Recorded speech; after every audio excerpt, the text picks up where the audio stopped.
I am live in the studio in Pavilion Dance Southwest. Thank you, Pavilion Dance Southwest, for having me here. Hi, Amandaline. I think you commented on this. I am Ella Mesmer. I am a dancer.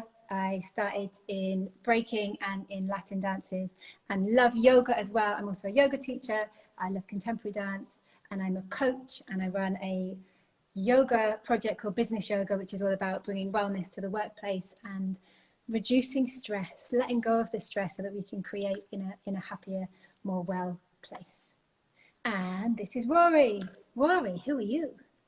Hi there, I'm Rory Lemonade. I go by, I'm an osteopath, and I have special interests in self-care and management, and work with lymphatic health exercise and immune health and specialists interests in those areas, adaptable holistic exercise advice, especially for those with chronic conditions, and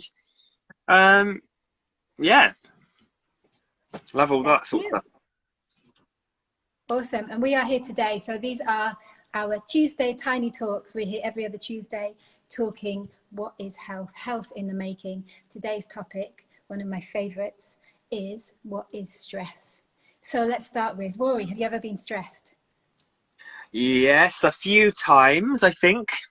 Um, I specifically have noticed it on one occasion. It was the worst it had ever been for me, was probably not getting I was wound up emotionally, my mental health was getting affected, and there was a point where I didn't really sleep for about a week, and I was worrying and paranoid, and my eye was flickering like this, Yes. um, on and off. So I certainly have been stressed. I healed from it naturally, and uh, that's where I realised that I wanted to help others with this process. So yes, it's a specialist topic of mine too, Awesome. stress.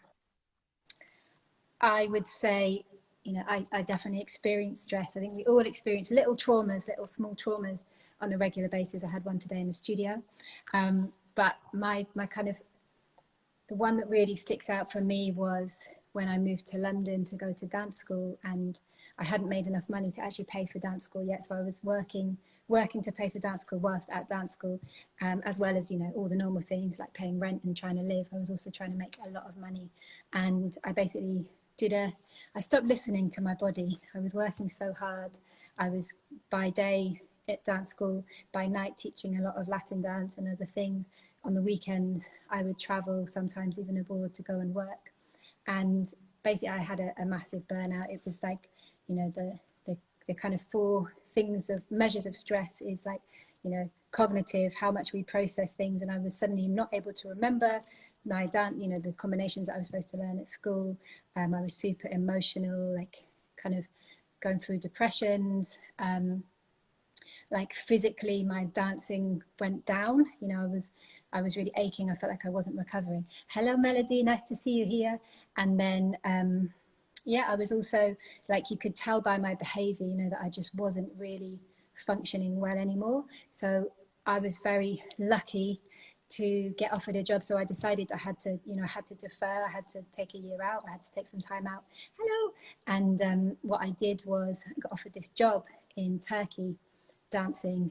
So I took the job. I was by the sea. I was in the sunshine. I was going back to, I'd been practicing a lot of yoga already. So I was going back to my mindfulness practices. And luckily, I was able to really heal and start to understand much more about stress, how I need to deal with it. So should we talk about what is stress? What is stress? This is a Can't very hear interesting you. topic, because obviously understanding it helps us to deal with it, I guess, as well. Um, yeah. The way I would probably describe stress, other than the fact that it has the connotations of being a negative thing, um, is that the um, there can be stress is often, we talk about stress being something that the body itself suddenly can't deal with. There's either a psychological demand, that's unavailable, and we get stressed because we can't make that demand, or it could be thinking about something that we don't want to happen, or imagining something is bad happening, or if something bad is happening.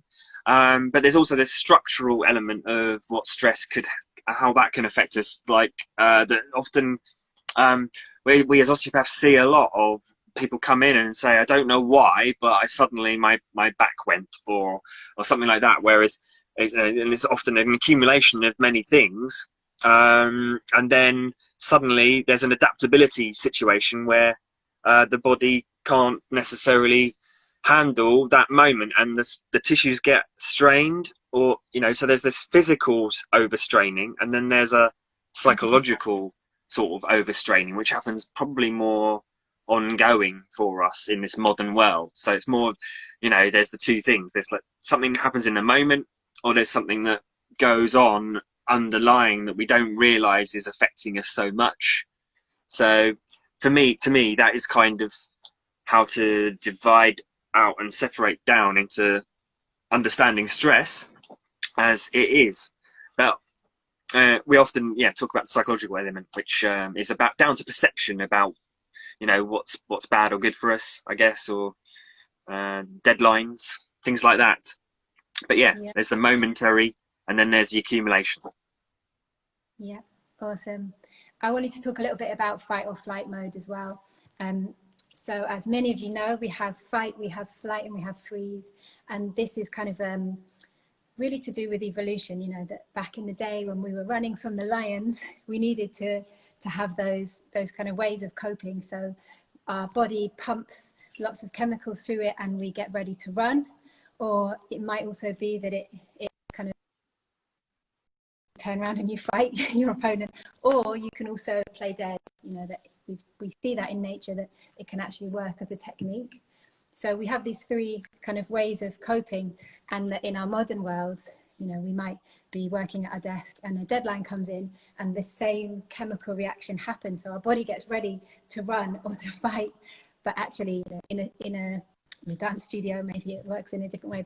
But when you're at the desk, you've got all these chemicals pumping around your body, and the body needs to get rid of those chemicals. So it's super interesting if we look at trauma, and if we look at how the body copes, how we have this kind of old school reaction, and how our bodies are reacting in that way. The heart beats faster, we might start to sweat, we might, like, all these things that are really to help us to run, but actually in our modern world it's quite a different experience. And I think for me in COVID times, my reaction was quite like, get on with it, do loads of things, really stay busy. And it's quite a strange experience, right, to be in your house and you're not able to run, you're not able to.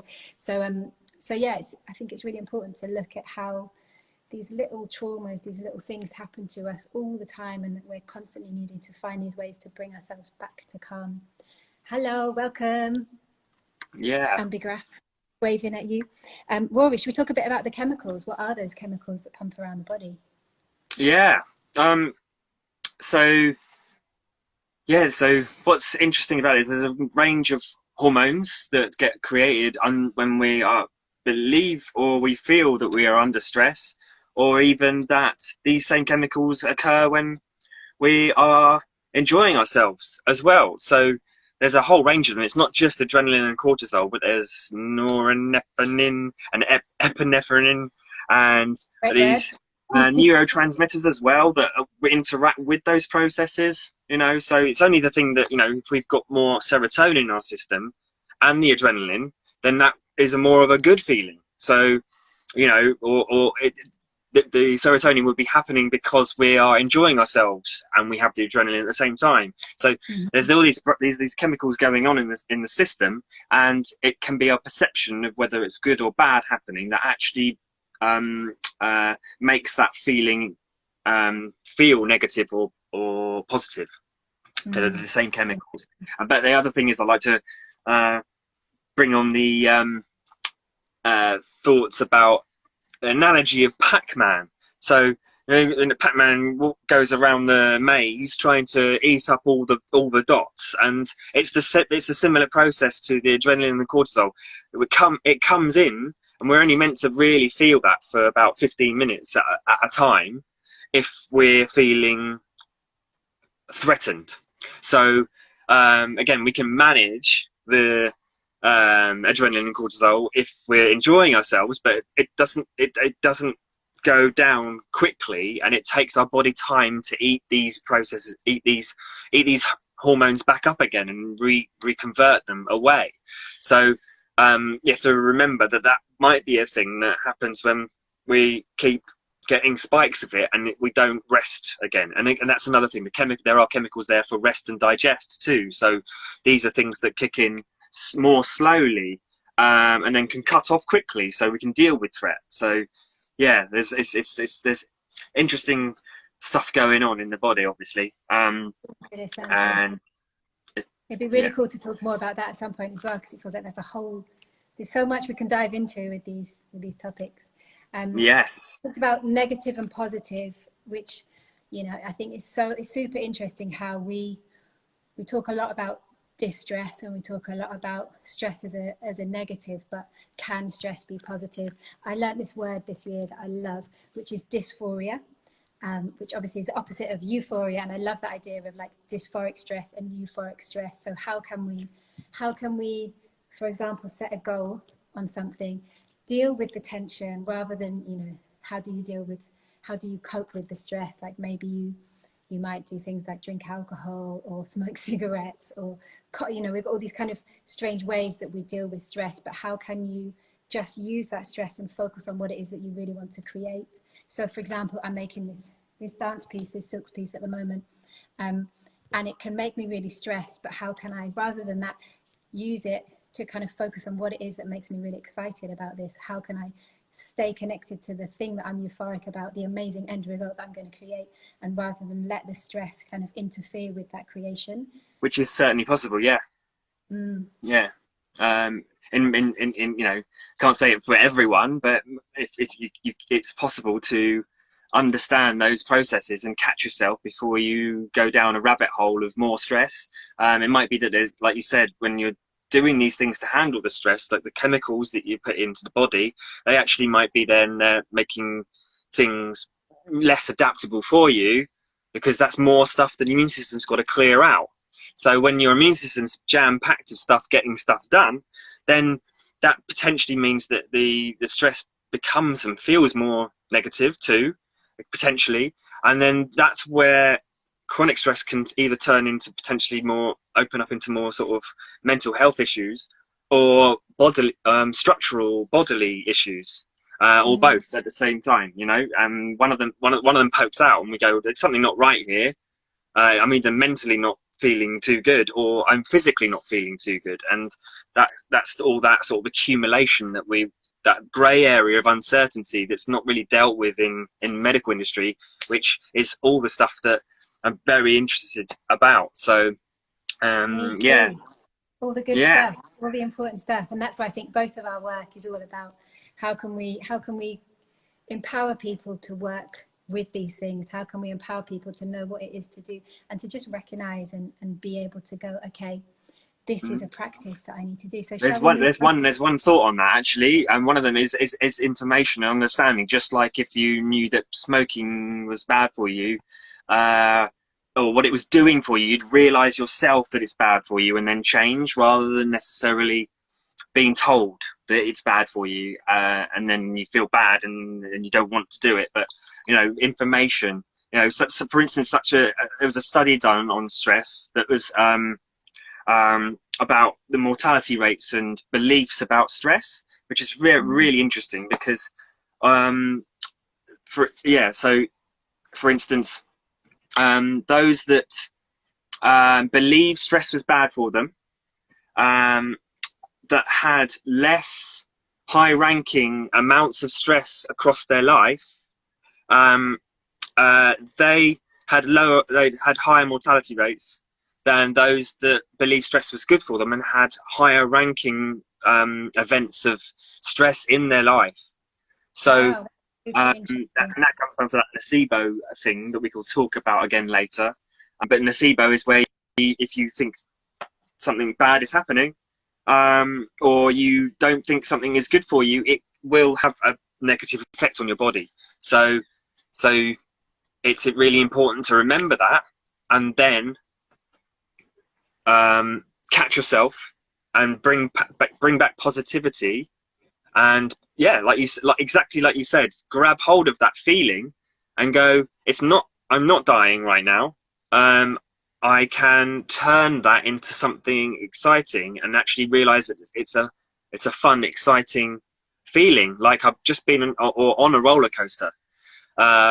And suddenly you can take hold of that and move forward with it. So that's one way. That's one way, potentially. Awesome. Let's talk about some more ways. I'm going to just big up TRE. It's a technique that I discovered in 2015, and it's basically, it really is about shaking off your stress. So in animals, an animal will often, if it's caught, there's some really amazing videos of this on the internet. If an animal is caught by a predator, and the predator doesn't eat it, then it will shake. It will, like, its whole body will shake. And once it's shaken off its stress, it will carry on going and it won't be traumatized. So I discovered this technique, and it's really helped me. I had quite a bad injury last year, and I was shaking, and you know, the doctors were like, "Are you okay?" And I was like, "Do you know what? I'm just going to let my body shake, shake, shake, shake." And I really think it's an amazing technique. But let's talk about some more techniques, Rory. How do you stress? Well, I use mixtures of yoga and qigong and shaking. Yes, all of those things as well. But the one thing that if we go on with a lot about how to take down stress, but let's go to one very basic thing that you can do, which has been shown to help with acute stressful situations. They did some research about mindfulness, and they worked with primary healthcare workers on the front line during the lockdown, and they noticed that those that practiced 90 seconds of mindfulness could get on with their day and potentially start building stress resilience. So we call it stress management and stress resilience. So once you start managing these things, and it can just take one session of mindfulness to then change your perception on how you manage stress, that therefore you might try it again, for instance. So it could be just that one time you try it and you actually get it, and then that can move you forwards with stress management and building stress resilience. Beautiful. Speaking of mindfulness, I thought it'd be really nice to do a little practice. I actually wanted to do a really simple one today. So I also notice when I'm stressed, my breath will get affected. So I thought it'd be really great to start with breath. And I think very soon we're going to be speaking about breath some more, right, Rory? Oh, absolutely. Can't wait for the science on breath work. There's a whole load of stuff to talk about there. Me too. So this is a really simple technique. It's called box breathing. Picture a box. That will be your breath. So I'm just going to share this technique as a really great way. And, you know, say you're on the bus and you notice you're like, oh my gosh, I'm late, and you're getting triggered. 90 seconds is all you need. So here we go. So just wherever you are, if you're sitting down, then just finding kind of like a really grounding position. So it's like you want to just shift your sits bones and just come to an even position. If you're standing like me, spreading out the toes and just standing with your feet hip width apart. And we're just going to start by just slowing down the breath, just becoming aware of the breath. So you can close your eyes if you would like to. And we're just going to start to breathe in through the nose and out through the nose. And just notice, how is the speed of your breath? And as you do that, just connecting through the points of the body. So we're just going to bring attention to the perineum, which is that place in between the two muscles we use to go to the bathroom. Just lifting that place, lifting the sex organs, lifting the navel up towards the spine. And imagine as if you're drawing a line all the way up. So we're going to connect the heart, connect the throat, just lengthening the back of the neck, slightly dipping the chin. Coming up to your first eye, to your brow center. And then imagine almost as if you're placing a crown onto your head. So we're just going to maintain that position, but also this softness, almost as if the breath is moving through the body like a wave. And now we're going to begin this box breathing. So the box breathing is very much like a box. We're going to do it together. I'm going to inhale for 5 seconds. Here we go. Inhale for 5. Hold that breath for 5 seconds. I'm drawing a box. Exhale for 5. Hold that breath for 5 seconds. Inhale, 5. Hold. Exhale, 5. Hold. Inhale. Hold. Exhale. Hold. Last one. Inhale. Fill up on that breath. Hold. Exhale. Hold. And then just breathing deeply, still in through the nose.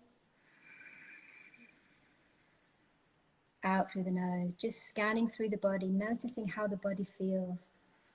Staying connected to those points of the body all the way up to the crown. And when you're ready, opening the eyes, coming back to the space. Super simple technique, but for me, instantly, I can just feel that I've kind of come back. It's like I've grounded back into my body. I'm much more present and much more calm. How are you feeling, Rory? Good, lovely. That was brilliant. And it's, I love doing these little talks. Helps to get into the why and the how of things. When we talked about that, helps us an understanding to be able to just have a reference point and to know why and how things are happening. So, but yeah, it doesn't replace the doing as either. So you have to remember that because you're thinking about a lot of the concepts behind what's good and bad for us. But if we don't do our practice regularly, then we might not be optimizing our system. And so, yeah, why and the how is great. Doing is also is important, and you know, we need the balance between the two in our lives. Yes. So yeah, you know, with a technique that simple and that quick, you can do it anywhere. So it's a really great way to, if you do notice. and that's the kind of exercises I love too. Yes. Awesome. Thanks everyone for listening. We will be back in 2 weeks' time with some exciting news. We'll release the topic the day before. Check out our Instagrams. We love you. And take care. Let's make it better. Wishing you wellness and health. Bye. We love you.